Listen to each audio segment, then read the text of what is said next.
చదువుల కోసం కొందరు, వారి వివాహాల కోసం కొందరు, పెన్షన్ల ఉపయోగపడుతుందని మరికొందరు తమ కష్టార్జితాన్ని ప్రైవేట్ ఫైనాన్స్ సంస్థలో పొదుపు చేశారు. అధిక వడ్డీ ఇస్తామన్న నిర్వాహకుల మాటలు నమ్మి నిలువున మోసపోయారు. 537 మంది నుంచి 200 కోట్ల డిపాజిట్లు సేకరించిన ఆ సంస్థ తాజాగా విచారణ ఎత్తేసింది. దీంతో తమకు న్యాయం చేయాలంటూ బాధితులు పోలీసులను ఆశ్రయించారు.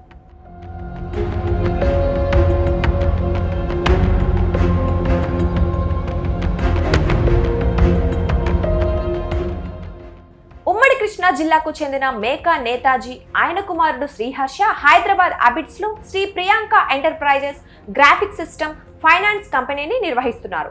ఫైనాన్స్ కంపెనీలో డిపాజిట్లు చేస్తే అధిక వడ్డీ ఇస్తామని పెద్ద ఎత్తున డబ్బు సేకరించారు. నేతాజీ భార్య నిమ్మగడ్డ వాణిబాల టెస్కాబ్ లో జనరల్ మేనేజర్ గా పనిచేస్తున్నారు. తన భర్త నిర్వహించే ఫైనాన్స్ కంపెనీలో డిపాజిట్లు చేస్తే 15 నుంచి 18% వడ్డీ ఇస్తారంటూ తన సహోద్యోగులు, బ్యాంకు ఖాతాదారులు, విశ్రాంత ఉద్యోగులు టెస్కాబ్ లో డిపాజిట్ చేయడానికి వచ్చేవారని వాణిబాల నమ్మించేవారు.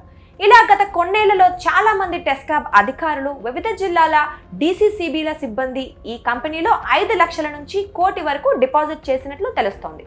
కొన్నేళ్లుగా అందరికీ వడ్డీలు సక్రమంగా చెల్లిస్తుండటంతో 3 రాష్ట్రాల్లో సుమారు 537 మంది ఈ కంపెనీలో 200 కోట్ల వరకు డిపాజిట్ చేశారు.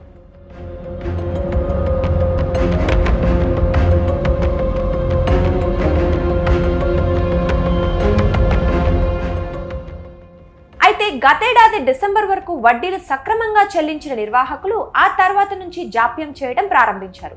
దీంతో తమ డిపాజిట్లు తిరిగి చెల్లించాలని కొందరు డిమాండ్ చేయగా ఏప్రిల్ కల్లా బకాయిలు క్లియర్ చేస్తామని హామీ ఇచ్చారు. అయితే కొద్ది రోజులుగా నేతాజీ, శ్రీహర్ష, వాణిబాల అజ్ఞాతంలోకి వెళ్లిపోవడంతో మోసపోయామని బాధితులు గుర్తించారు. ఈ క్రమంలో వాణిబాల కుటుంబం కోర్టును ఆశ్రయించి ఐపీ పెట్టినట్లు వారికి తెలిసింది. దీంతో బాధితులు జ్యోతి దిట్టకవి, నిషిత, గౌతమ్, పి మల్లికార్జున శర్మ, వెంకటేశ్వరాచారి, రాధాకృష్ణ శర్మ, ఎం శ్రీనివాసమూర్తి తదితరులు సోమవారం సిసిఎస్ ఎదుట ఆందోళన నిర్వహించి ఫిర్యాదు చేశారు.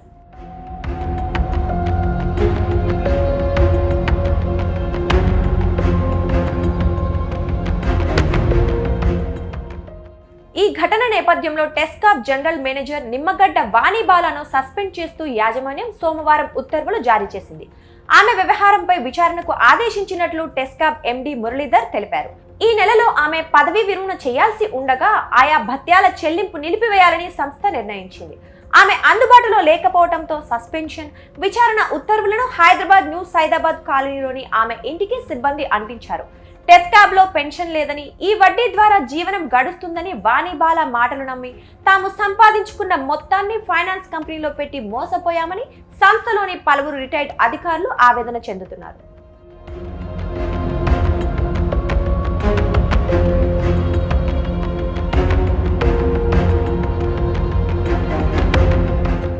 ఎం శ్రీనివాసమూర్తి ఈరోజు ఈ సిసిఎస్కి ఒక కంప్లైంట్ నిమిత్తం రావటం జరిగింది. విషయం ఏమిటంటే, తెలంగాణ కోఆపరేటివ్ అపెక్స్ బ్యాంకులో ఒక జనరల్ మేనేజర్ స్థాయిలో ఉన్నటువంటి నిమ్మగడ్డ వాణిబాల అనేటటువంటి ఆవిడ ఆ బ్యాంకులో గత కొన్ని సంవత్సరాలుగా పనిచేసుకుంటూ తన దగ్గర పనిచేసేటటువంటి సిబ్బంది, అదేవిధంగా ఆ బ్యాంకుకు వచ్చేటటువంటి వినియోగదారులకి అధిక వడ్డీ ఆశ చూపి అక్కడ డిపాజిట్లు చేస్తానని వచ్చినటువంటి వాళ్ళ దగ్గర నుంచి కొన్ని అమౌంట్లన్నీ కూడా ఆమెకి అబిడ్స్లో ఉన్నటువంటి ఆ ఆఫీస్కి సమీపంలోనే తన భర్తతోటి, తన కుమారుడితోటి ఒక ఆఫీస్ తెరిపించి అందరినీ కూడా అక్కడికి డైవర్ట్ చేసుకుంటూ వచ్చారు. అక్కడికి వెళ్ళినటువంటి బాధ్యతలు, ఇక్కడ కనుక మీరు ఫిక్స్డ్ డిపాజిట్ చేస్తే మీకు 6%, 7% వడ్డీ వస్తుంది. మీరు ఆ ప్రియాంక ఎంటర్ప్రైజెస్ అనే దగ్గర కనుక మీరు ఇన్వెస్ట్ కనుక చేసుకుంటే 15% వడ్డీ ఇస్తామన్నటువంటి నెపంతో ఈ అధిక వడ్డీలకు ఆశ పెట్టినటువంటి క్రమంలో అందరం వెళ్ళి ఆ ప్రియాంక ఎంటర్ప్రైజెస్లో ఆ అమౌంట్ అనేది డిపాజిట్ చేయడం జరిగింది. ఈ విధంగా చేసుకుంటూ వచ్చుకుంటూ ఉన్నప్పుడు క్రమంలోనే శుక్రవారం నాడు అన్ఎక్స్పెక్టెడ్గా వాళ్ళు ఆ కార్యాలయాలకి తాళాలు వేసుకొని వెళ్ళిపోయారు. ఎక్కడికి వెళ్ళారు సిబ్బంది? ఎలక్షన్ జరిగినటువంటి మరుసటి రోజు నుంచి మేము ఎంక్వైరీ చేస్తూనే ఉన్నాం. తీరా వచ్చేలేకి శనివారం తెలిసింది ఏంటంటే వాళ్ళు బోర్డు తిప్పేశారు, ఇక్కడ మళ్ళీ రాకోకుండా వెళ్ళిపోయారని చెప్పి తెలిసిన వెంటనే అబిడ్స్ పోలీస్ స్టేషన్కి వెళ్ళి ఆ సంబంధిత అధికారులకి మేము కంప్లైంట్ చేయడానికి పోతే ఇది ఆర్థిక నేరానికి సంబంధించినటువంటిది అధిక సంఖ్యలో ఉంది కాబట్టి మీరు సిసిఎస్కి వెళ్ళి కంప్లైంట్ చేయండి అని చెప్పి వారు కోరారు. ఈ సిసిఎస్లోకి వచ్చి మేము ఈరోజు ఎఫ్ఐఆర్ చేసి కంప్లైంట్ చేశాం. ఒక ఇన్వెస్టిగేషన్ ఆఫీసర్ని చేస్తులో పెట్టుకొని ఇప్పుడు ఆ 81 సంవత్సరం ఉన్నటువంటి కె రామారావు అనేటటువంటి వ్యక్తి దగ్గర కూడా 6 లక్షలు తీసుకొని మోసం చేసినటువంటి సంఘటన జరిగింది. మేము అధికారులతోటి తక్షణం దీని మీద మీరు విచారణ జరపండి, నిందితులని బాధితుల నుంచి రక్షించేటటువంటి చర్యలన్నీ చేపట్టి వారికి ఉన్నటువంటి వారిని అన్ని ఆస్తులు జప్తు చేసి మాకు న్యాయం జరిపించాల్సిందిగా కోరుతా ఉన్నాం. అంటే ఎప్పటి నుంచి కడుతున్నారు ఈ డబ్బులు? ఆమె సంస్థ ఎప్పటి నుంచి ప్రారంభించింది? మేము పర్టికులర్గా సార్ 4 ఇయర్స్ నుంచి దాంట్లో కడతా ఉన్నాం. మాకు ఇంట్రెస్ట్ పే చేస్తూ ఉన్నారు.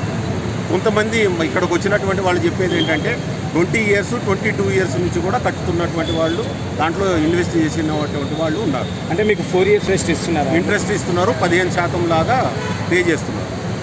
కోవిడ్ వచ్చిన తర్వాత ఇంకా ఈ న్యూస్ విన్న తర్వాత చాలామంది వచ్చి మేము కూడా దాంట్లో అమౌంట్స్ పెట్టాము అనేటటువంటి దాని మీద వస్తున్నారు.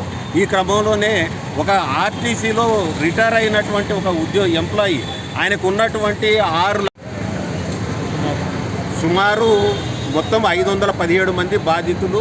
ఇక్కడ ఉన్నటువంటి తక్షణ సమాచారం ప్రకారం 207 కోట్ల రూపాయల వరకు ఈ యొక్క అమౌంట్ కలెక్ట్ చేసినట్టు మాకు వివరాలు తెలుస్తుంది.